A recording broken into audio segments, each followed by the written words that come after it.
perspectives of the one direction that is through the 60, the 3, the 14, the 2, the 1, and the 8. And in the end, attracting attention is a style question. Always. So, teaching people how to have the right style to attract attention is very important. And it covers many, many areas in the spectrum.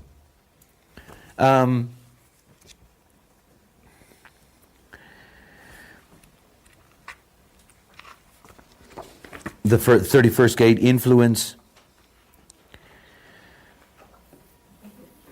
The third line speaks so clearly about one of the basic dilemmas of the not-self. It's the line of selectivity. It says the ability to carefully assess and choose the proper influence, and to tailor one's behavior accordingly. The capacity to lead enhanced through association with the proper influences. There is no end to hierarchies. It means in order to be influential, you need to be influenced properly. That's something to think about. And it's something to deeply recognize. It's why that the people that pay the most for consultancy are executives who are already influential. It's not like workers are paying for consultants to teach them how to become executives. It's really something to understand that the only way that you can truly be influential in the collective sense is that you have to take in other collective influences. You need them. And remember that being influenced isn't the same as being controlled. It isn't the same as being led or handled. It is simply being guided. And this is the essence of being able to maintain a basic pattern into the future, is that those that are influencing that direction remain open to being influenced, to recognizing that A, they can't afford to be rigid, that the theory doesn't necessarily work in practice, on and on and on. So selectivity is very important. It's one of the things that is natural to my work in the business areas of design application, that is with the human consulting system. In dealing within the context of the human consulting system, everything about human consulting is about genetic engineering, and genetic engineering ruled through selectivity. It's all about selection. It's all about selection. And in the end, this tells us one of the great truths of design, that is that if you're correct, then you have the right forces in your life. If you have the right forces in your life, then you will have the right kinds of influences in your life. I'm a very powerful man in terms of my influence. And yet at the same time, I'm not without forces that influence me. From my children upwards. There's all kinds of influences in my life that I take into consideration, that are part of keeping me attuned to the way in which I operate in the world as somebody who is influencing others. And remember, I'm a 7, not a 31. So I sell influence. Really see all that. It's just mechanical. It's just mechanical. And again, we know because it's mechanical, it's going to be this or that. We're going to have influence that is really negative and unproductive. Leadership for good or bad is the keynote. There are Saddam Husseins. There are creatures like that. There are good and bad in all influences.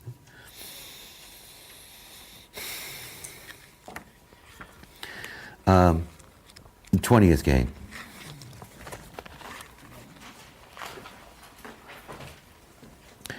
And it is a key to being here. Recognition and awareness in the now, which transforms understanding into right action. There's nothing like being on your toes. Being ready. It's one of the things that, when the voice said to me, "Are you ready to work?" He said, "Are you ready?" It said, "Are you ready?" And work for a non-sacral. but it said, ready, ready, yes, yes, I was ready.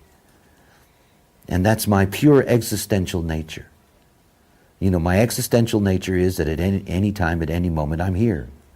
You know, this is the 20th gate. This is the perfection of the 20th gate. You know, that you're on your toes. You know, that you're alert acoustically. That you're there. And that you're there to be able to respond. You're there to be able to act. You're there to be able to manifest spontaneously in the moment. And yet, the third line thematic is self-awareness. Understanding derived from analysis of personal actions and effects. And this is one of the things about relationships. It's one of the things about love. And it's one of the things about running a business. Is that at some point, analysis of personal actions and effects are necessary. You know, every action has a reaction. Something that every manifester is here to learn. You know, and inherent in the 20th gate is this deep recognition that actions create reactions and they need to be assessed personally. You know that if you're working in an organization, your work has to be assessed. You need feedback. You cannot run a business without feedback. And remember that the 2034, being the only archetypal manifesting, generating channel, is the only one that's here to be structured. One of the many things I taught in America was the relationship between the 2034 to manifesting generators, to the 2034 to the 4323. You know, they're both oppositions in the wheel that become defined channels, and they're directly related to each other. Directly related to each other through general circuitry as individuality. And it's one of the things to understand about the 2034 is that the only force that is here for it is the 4323. It's here to be structured. It's here to be guided in that sense to a structure. Now this is one of the essential things to recognize, is that the 20th gate, despite the fact that it has this spontaneous capacity, you know, its structure, its efficiency needs to be worked on. Needs to be guided. And so the moment that you're dealing with any kind of enterprise, the moment that you're, you know, a small business and you have one employee, you know, it's not enough to just give them a paycheck. You know, you really have to be able to assess with them and discuss with them their progress. What's going on? Very, very important. And in the now of that, understanding derived from analysis of personal actions and effects. So, you know, your salesperson does something and it backfires and there's a real problem. You know, that's not something to gloss over. It needs to be dealt with, and it needs to be dealt with right away. And again, this is one of the things about businesses, is that we let things slide. We let things slide until they become bad habits. Remember, the 20 connects to the 10. It connects to the behavioral reality. You know, and then the bad habits are hard to fix. They're hard to fix. And if you got a boom and bust, and you got hard to fix bad habits, you're going to crash before the 7-year cycle. You just will.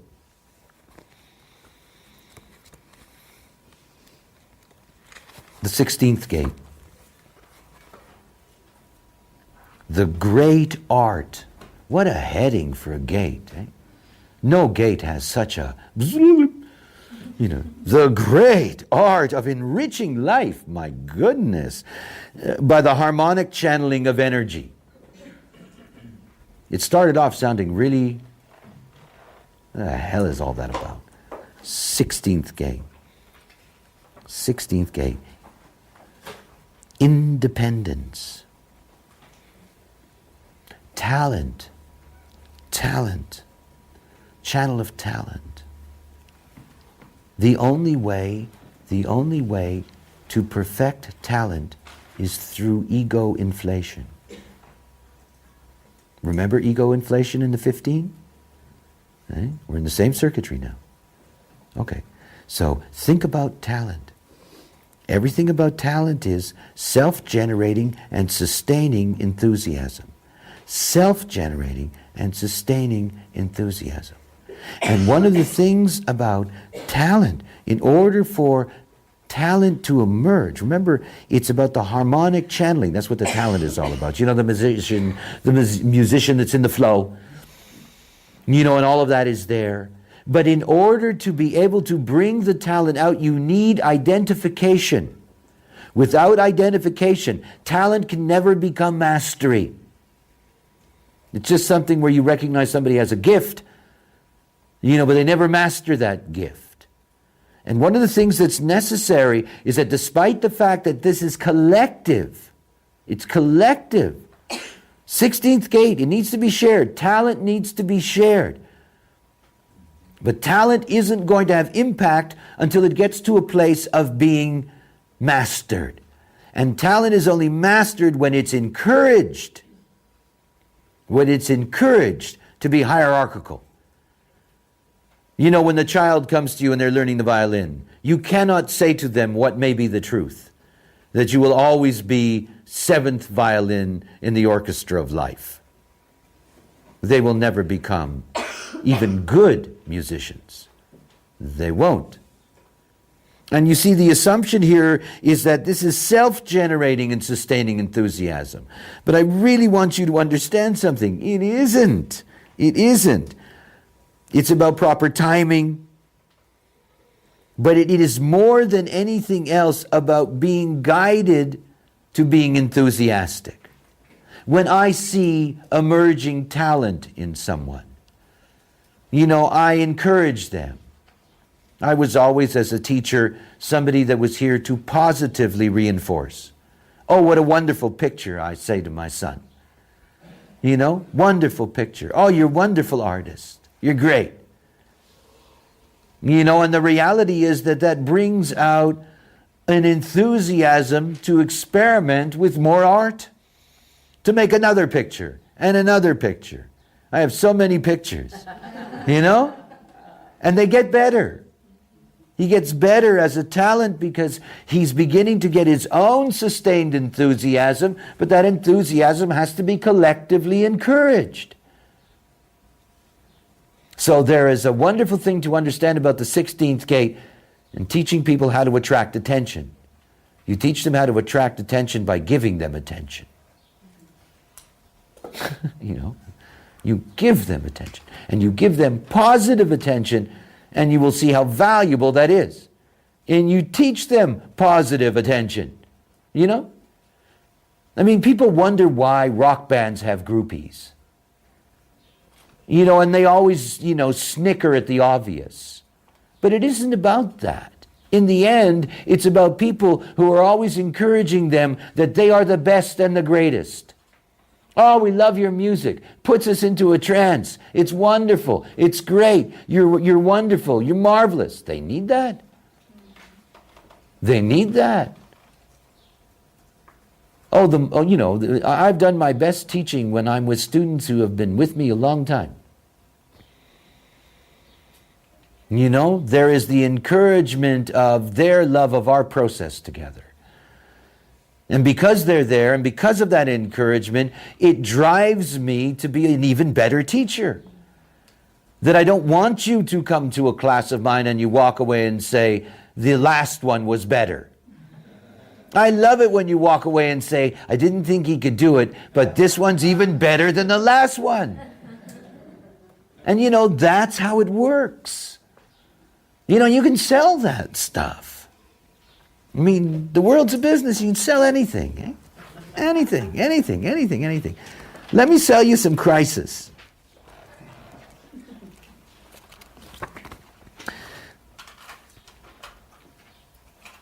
By design. 35th gate. By design. I love that one. Eh? You know, it's like God saying, this is the way it is. By design. Progress cannot exist in a vacuum. Gee, rocket science stuff, eh?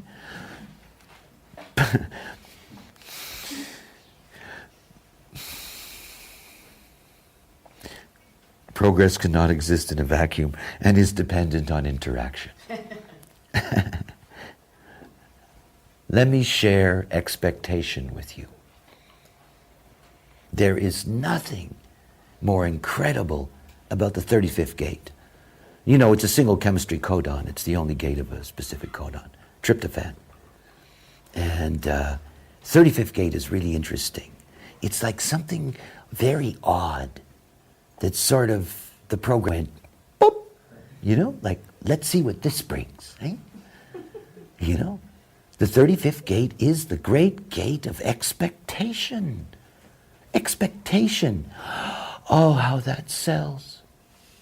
Remember that underlying the third line is the third color, and it's the color of desire, and this is the gate that manifests desire. And it is the desire to have a fulfilled expectation. And boy, do we sell expectations. If you go through this process for 7 years as yourself, you're going to be as awake as Buddha. Hey, it sells, eh? Well, it does, you know? And it's really good. Everybody's walking around, 2 more years to Buddhahood. I only have to buy 6 more courses. I'm going to get there sooner or later. Ah, don't I love it? It works, by the way. That's the nice thing, you know. Otherwise, I'm in trouble. I wouldn't tell you my secrets. By design. And look at the third line theme of the 35. It says, by design, you've got to be filled with the need for expectation, but collaborate. Ah, God. Collaborate. The whole is greater than the sum of its parts. Yeah, it's one of my favorite scientific facts. Wonderful statement. The whole is always greater, always greater, always greater than the sum of its parts. Always. And here's this wonderful third line collaboration. Benefic encouragement of others. Right? No, really, really, really. Let me tell you, if we do it in the canoe, it's going to be wonderful. Benefic encouragement. You know, it's going to be a rewarding experience for us, really, that expands personal as well as communal progress. The ability to bring progressive change into others' lives. It's collaboration. So expectation is never sold to one person. You know? You sell expectation to couples. You're going to be happy and fulfilled in your long relationship to each other. You can expect to grow old with each other deep in, you know. We sell binary expectations to begin with. Yeah, I think she might go for it. You know? Binary expectations. Always. And you see, this is the wonderful thing. When you're selling talent, you have to sell the unique attention getter. The identified point. Here, you've got to sell the experience, and it's got to be shared. It's got to be shared. You know, you cannot share the expected rewards of masturbation to the 35-6. You can't. You know, it says, alone? Alone? No. Someone can watch, right? You know?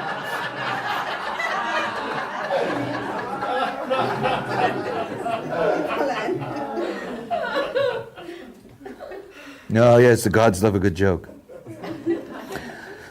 So collaboration, so it's one of the things to understand about selling expectation. Have you ever seen these couple testimonials? We tried it and it worked. It fulfilled our expectations. Yeah, good for you. Okay. Oh, Lord.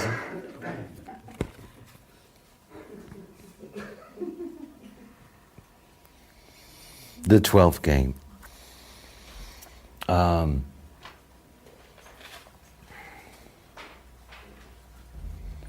You know, the 12th gate is the manifesting heart of romance. And here is where the devil buys your soul. Right? You want a heavy gate. Here's where the devil buys your soul. Sneaks into your soul and sings you a song. And then the devil says to you, you want to sell it to me? I'll buy it. Right?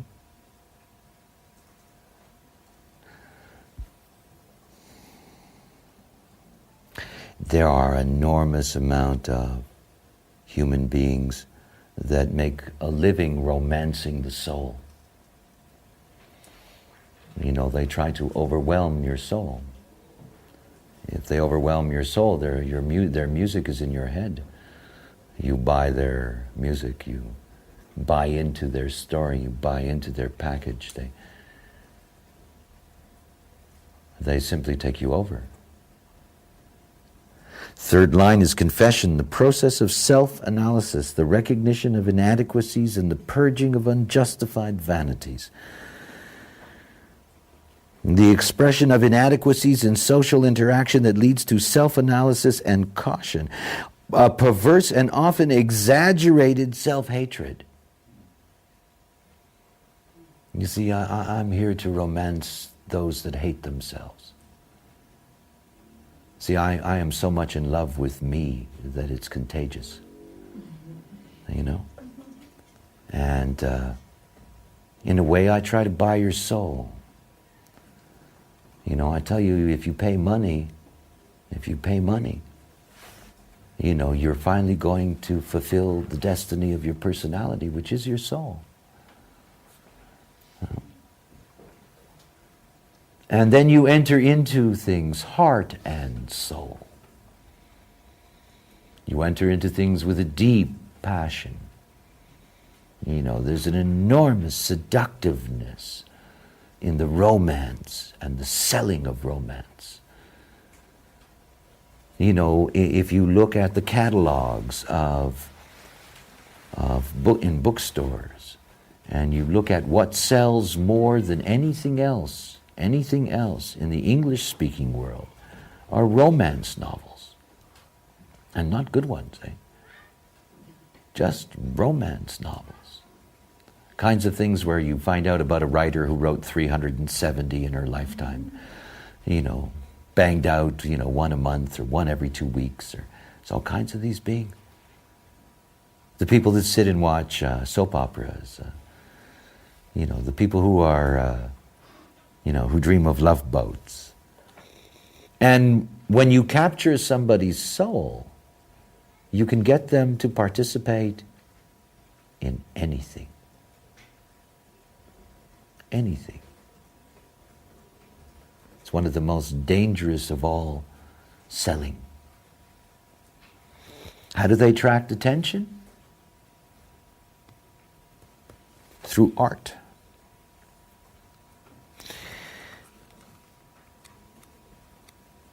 Let us go to money, honey. 45. The natural and generally beneficial attraction of like forces. The 45 understands something.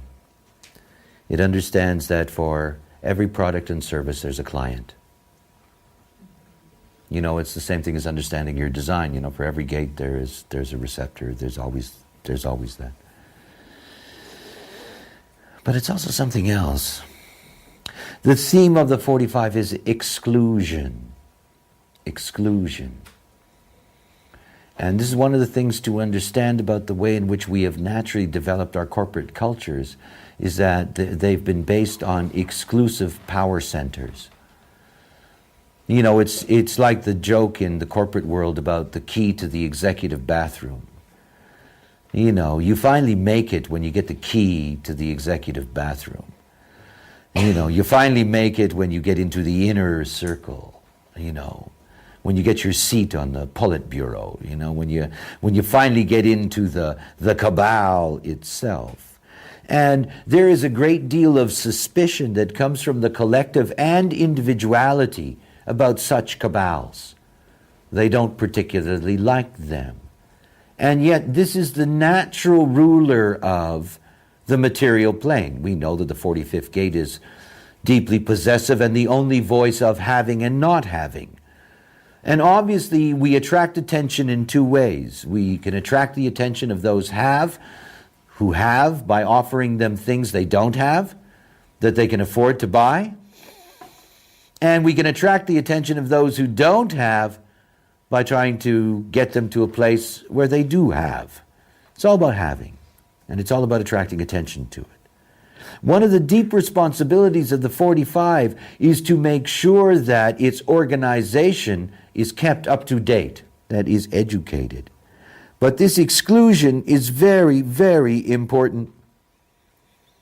Now, one of the things to recognize about exclusion is that if you read the line, it's about something else as well. And it tells you something about the nature of the dynamic of business, which is fundamentally organic. The line is the ability when excluded to take whatever measures are necessary to dissolve the antiquated form and to accept even humiliation to achieve inclusion. Now, what that really is about is that if you're outside of the inner circle, nothing says you have to stay there permanently. You know? And we have this horrible thing, it's called brown nosing. Do you all know what brown nosing is? That's when you're sticking your nose up the boss's ass. Oh, it's awful, but it's true. There's always a brown noser, somebody outside the inner circle who goes, I'll do anything you want. You want all the members of that factory killed? Okay, I'll do it. Whatever you like. And one day they get that phone call that says, well, we'd like you to come into the inner circle now. There are a number of, I don't want to get into historical things, but there are many very interesting examples of that. You know, the reality is that there is always the potential to move from the outer circle in, but the only way that you can get in is that you have to go as far as humiliation. I mean, you know, the corporate world is deeply, deeply tribal. It is the root of the tribe. It is the OC16 transauric primal cellular structure. It is the thing, the primary gene group. And all business will always, always be run this way. The difference between the included and the excluded can change, but it creates problems. The German economy is an example, in which from the post-war socialism that unions were provided seats on boards of directors. Boy, in the end, is that ever a disaster? It's just a disaster. It doesn't work.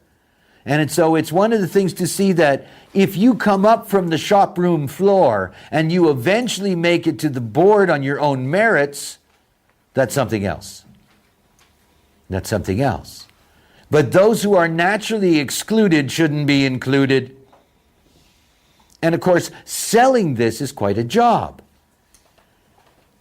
You know, because this is all about how to run modern enterprise and how to control your tribe, how to make the tribe functional, and in the end, how to attract attention for your tribe as a whole. My tribe's better than your tribe. My tribe has more than your tribe. You know, my tribe's better than your tribe.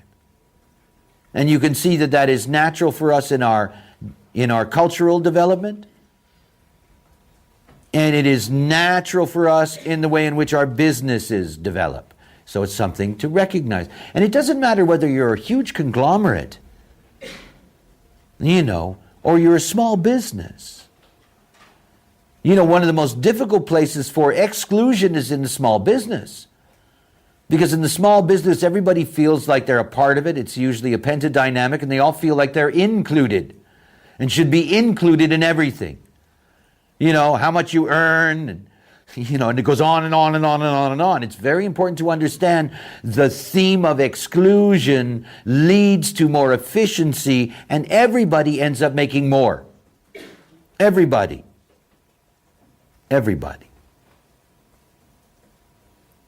One little thing that I want to add underneath quietly, because I don't want people who have the 45th gate to be beaten to death in this classroom, is that this is where taxation comes from.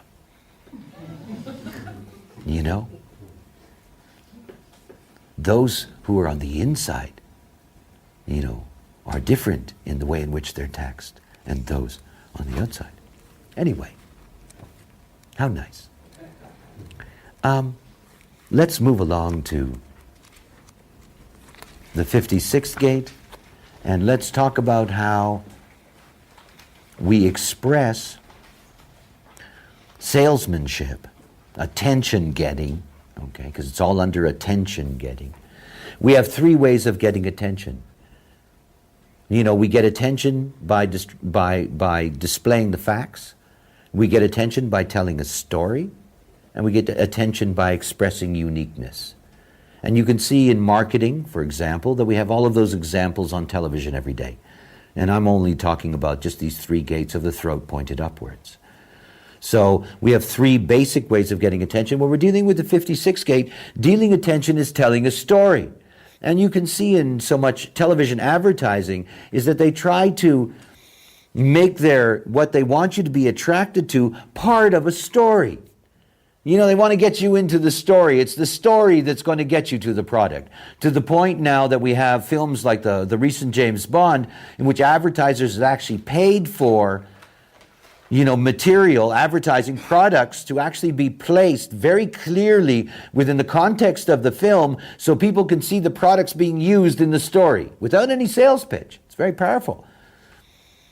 If James Bond is using a certain brand of gin, there are certain people at the subconscious level that will have an impact. It will get some attention for that product. You have that in America with rappers. You have rappers who like to, make themselves, again, adornment style. They like to buy the most expensive of everything. And they have become incredible spokespeople for, the most outrageously priced items. And you see these items, they're wearing them in their music videos. You see it on MTV. They're driving a Humvee and they're wearing a fur coat, and they got that specific, scotch in their hand. And everybody sees it and people want to have the same thing. It's very powerful in the telling of the story.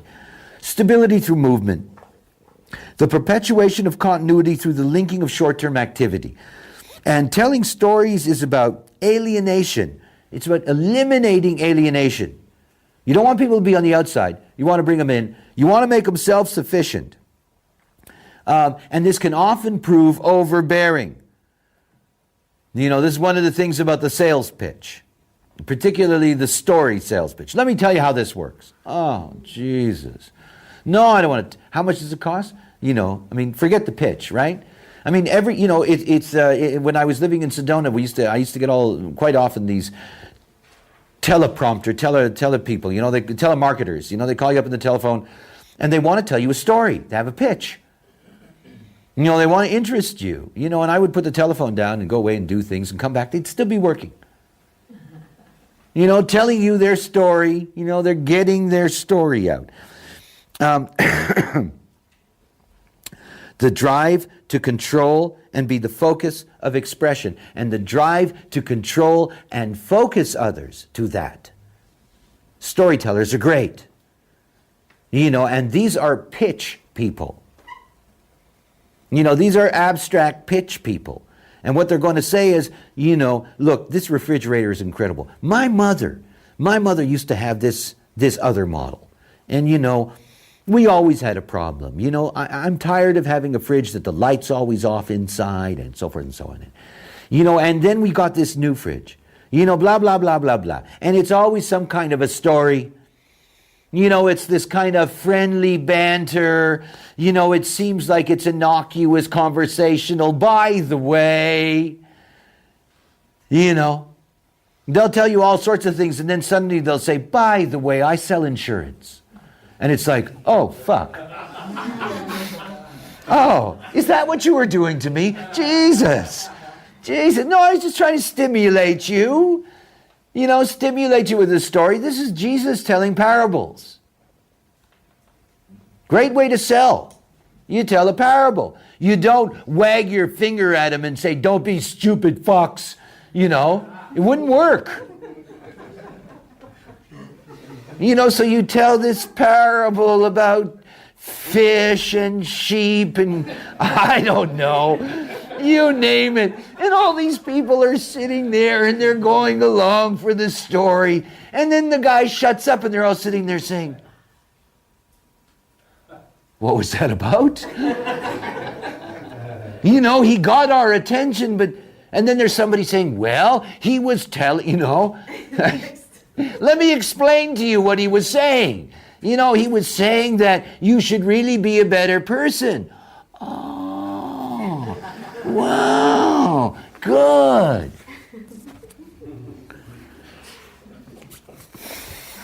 Why didn't he just say that in the first place? You know?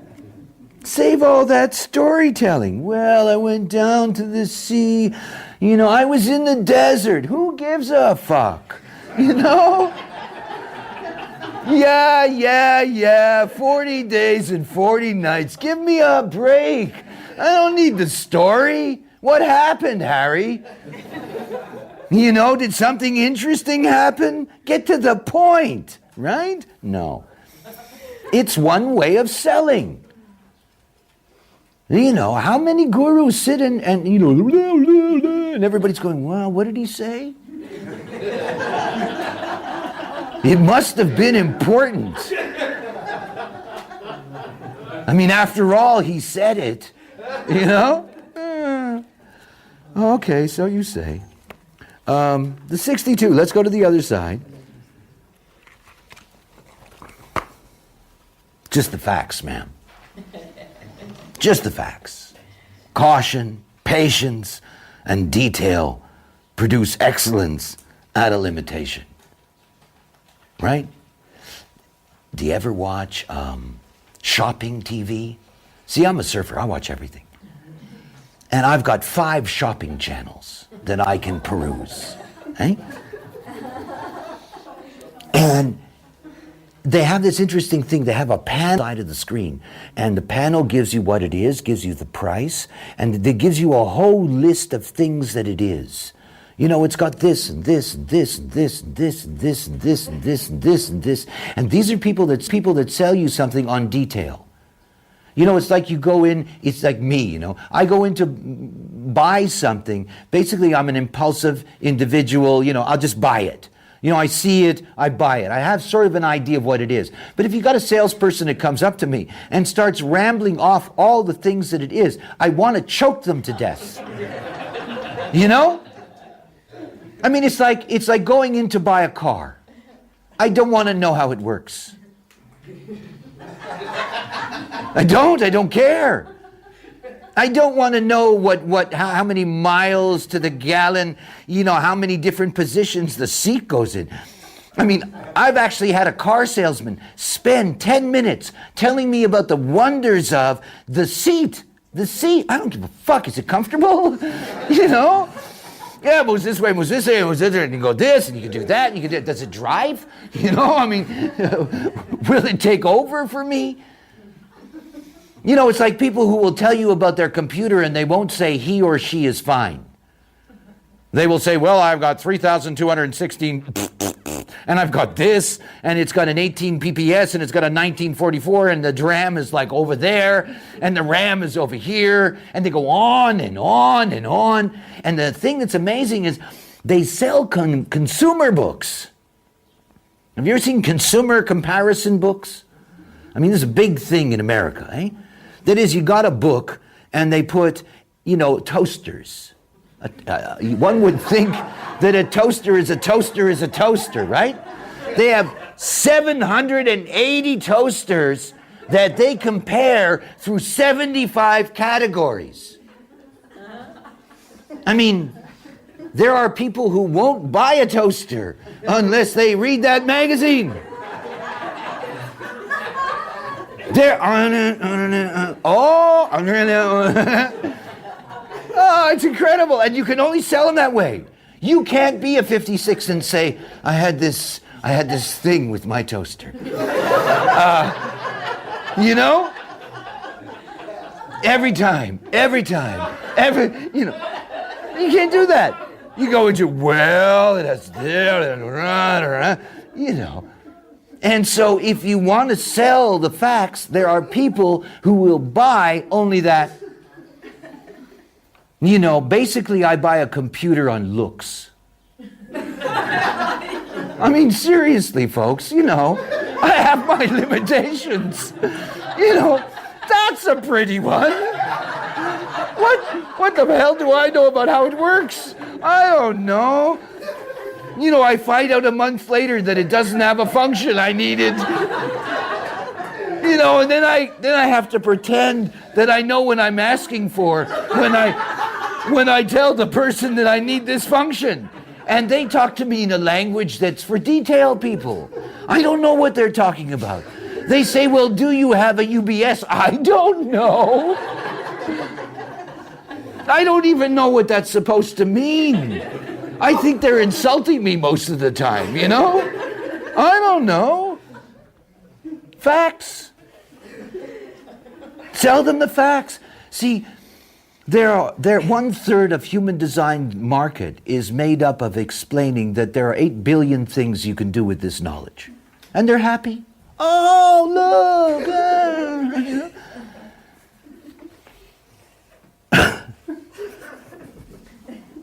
The third line is discovery. A genius for the unusual, found in the details. You know? I mean, selling details is such a trip, eh? And you can lie so good with details. I mean, you can lie so good. You know? Let me give you the details of my business plan. Oh. You know, it's one of these books that's 785 pages long. It's filled with every detail conceivable to man, and none of it is ever paid any attention to. But you sell it right away. Wow, is that ever detailed? I can't even run my TV anymore. You get a manual like this. You know, you got your remote control in your hand.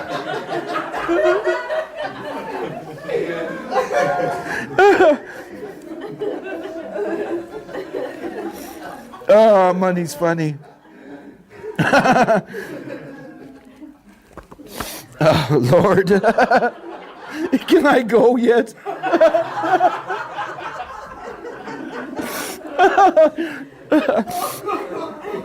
I may not get it back.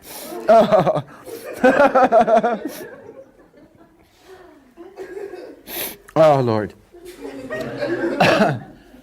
There's nothing like the 4323.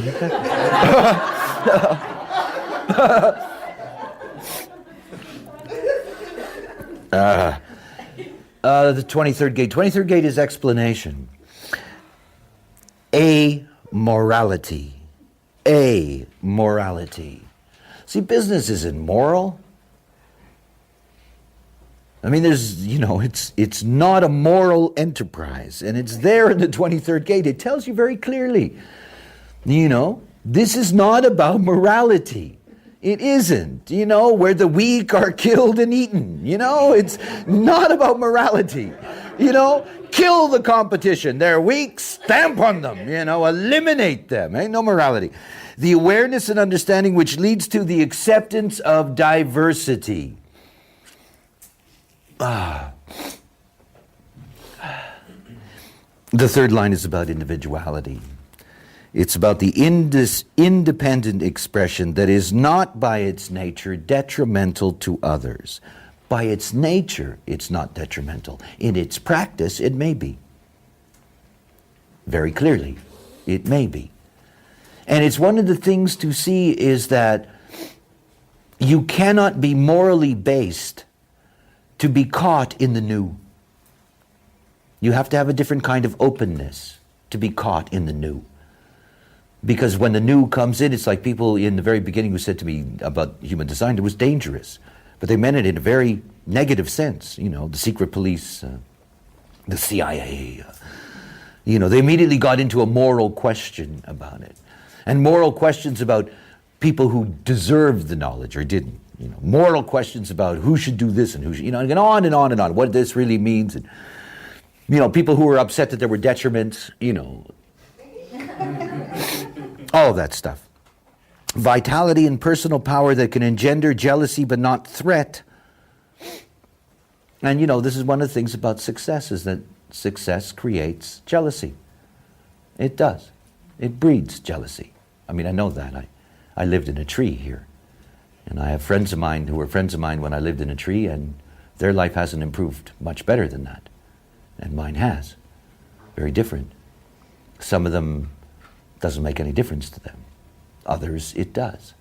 Success is something that will always naturally breed jealousy. And the jealousy leads to a moral statement, and the moral statement is, why them? Why not me? Why them? And they're not better than me, so why should they get it? And you get into all of this moral stuff, and you get into all the basic jealousy and all of the stuff that goes with it. And it's one of these things about the nature of bringing the new into the world, is that when you bring the new into the world, you're also destroying other things. In the end, human design will do to astrology what Rome did to Carthage. It's just the way it is. And I'm sorry, there's a lot of people for a lot of millennia who have taken great joy in that knowledge. And yet all things pass. It's simply, and it's not about this or that, it's just the way things are, and it's the way things work. So it's something to understand about the expression of the new, and the risks that come with introducing the new is that the old feels threatened. I mean, think about the people who were making fax machines. Jesus. I mean, well, that didn't last long. I mean, yes, people still have faxes, but it's like, it's like the people that invested in 8-track tapes. I mean, wow, whack, whack, whack. No, life goes on. And how they resented the new technologies. I can remember the arguments about, how listening to a long playing record, with a needle with dust on it, with grooves that have been, worked over a few times, that somehow that was better fidelity than you were going to get with, some digital recording. They were always saying, oh, but digital recordings are flat. I had so many musician friends of mine who say, no, we got to do it on tape. It's flat when it's digital. Give me a break. There's this deep resentment to the new because the new creates problems. If you bring globalization to a country, if you bring a new way of organizing business and affairs, old ways are destroyed, which means people lose their jobs. It means their lives get a certain amount of dislocation. It means the way in which their society as a whole function is transformed. It's not like everybody, this is the whole thing about the new. The moment that the new emerges, it's very, very attractive, but it can become, if it survives, very threatening. Very threatening. Very threatening to all the things in the anarchistic sense that with amorality can be destroyed. It's not like Billy Gates was sitting there saying, oh, gee, it's not right to replace the typewriter. Give me a break. Or to replace all the typewriter manufacturers. Whatever happened to Remington?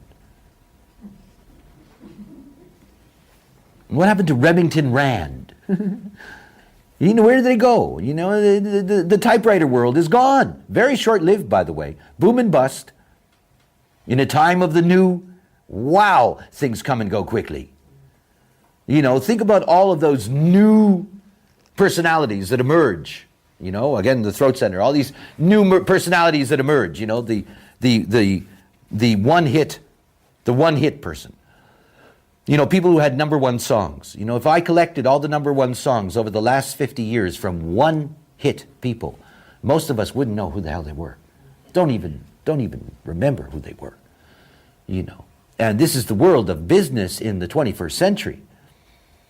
You know, you can really see that to find continuity and depth is very difficult. You know, you have to have a really, really, really good product. You have to have a really, really, really good service. And after all, the oldest business is service. After all, it's the oldest business is service. And it's the one thing that we've been able to constantly renew until we get to a point where we even say we're living in a service society. A service-oriented society where so many people are making their living out of services. So, you know, when you're dealing with the new, you must recognize something, that when the new finally is able to manifest, when the new is finally able to be explained to the whole, and when the new takes hold, that there is going to be moral resistance. I mean, human design has yet to meet the moral resistance of religion yet. Wait. I mean, we'll all see it. We'll all see it. It's going to emerge, because human design now is really breaking through into the collective consciousness, and it will eventually get to that point where the paranoia will start. You know, this is a threat. This is a threat to psychology. This is a threat to holistic healing. This is a threat. It's a threat. You know, it's a threat to certain esoteric areas. It's a threat. You know, and ultimately it's a threat to, you know, the spiritual, mystical, religious infrastructures. And the moment they begin to see that it's not just one of the things on one of the pages of one of the magazines, when it begins to become something that begins to dominate, you wait and see the morality that will come out. You know, well, this isn't good. How can this be good? You know, look at this guy who brought it.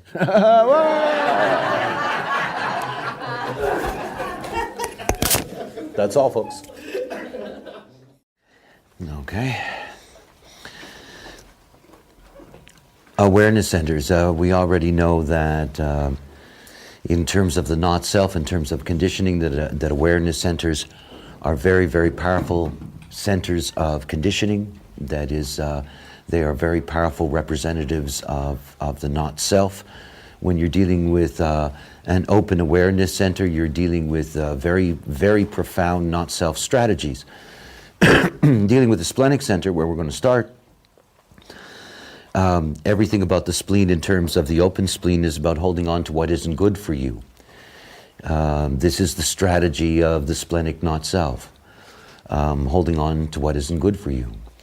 And so it is something that becomes very obvious in terms of the marketing that is associated with the spleen. It's all about making people feel good.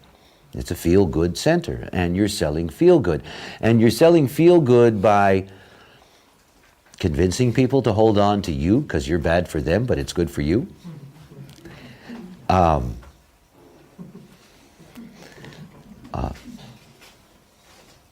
Yeah, and selling people on what they can let go of because it isn't good for them, so that you can replace it with what you think is good for them, and so forth and so on. And so we have this this huge industry, because it's a huge industry, that has arisen out of the open spleen. We're going to start with the 18th gate. We're going to start with the collective process. We all know that, you know, the 18th gate carries with it a deep fear of authority, holding on to your fear of authority, or selling the fear of authority is all part of the marketing of the 18th gate. Vigilance and determination to uphold and defend basic and fundamental human rights. That's actually what the 18th gate is all about. It's about human rights. And that's why the 18th gate begins with challenging the authority of its parents. In other words, it's about establishing integrity and respect in the evolving process. But it tells you something thematically about the nature of the gate of correction and the nature of trying to get people to stop holding on to things, or to let go of things, is that you have to be a zealot. I mean, that's the 18.3. That's the zealot, the energetic obsession to clean house. To clean house. You know, stop holding on to your dirty household. by our vacuum cleaner. Clean house, and hold on to our vacuum cleaner for dear life, clean house. So one of the things to understand about the 18th gate is that everything about the establishment of human rights, everything about it, is about teaching people what not to hold on to. If you're supporting a society that is abusing your rights, you're holding on to something that isn't good for you, and then of course you'll end up with a political response to that. It's interesting that out of the 1858 going up to the 4816, you have, for example, the protest song. These kinds of things in which talent is used, it's like Hollywood people standing up and, saying no war. It's trying to use your talent in order to bring about a correction. But you have to be a zealot. You have to be a zealot. In other words, you can't clean house unless you clean the house completely. No sense leaving shit under the carpets. If you're going to clean the house, you have to clean it completely. And of course, this is the real sales pitch of, give that up, absolutely, and do this, it's really about the only way, in that sense, in which one can be cleansed. So, the zealot is the obsessed pitch, and the obsessed pitch person. You really have to see that in order to sell correction, you have to be almost fanatical. That is the nature of zealotry.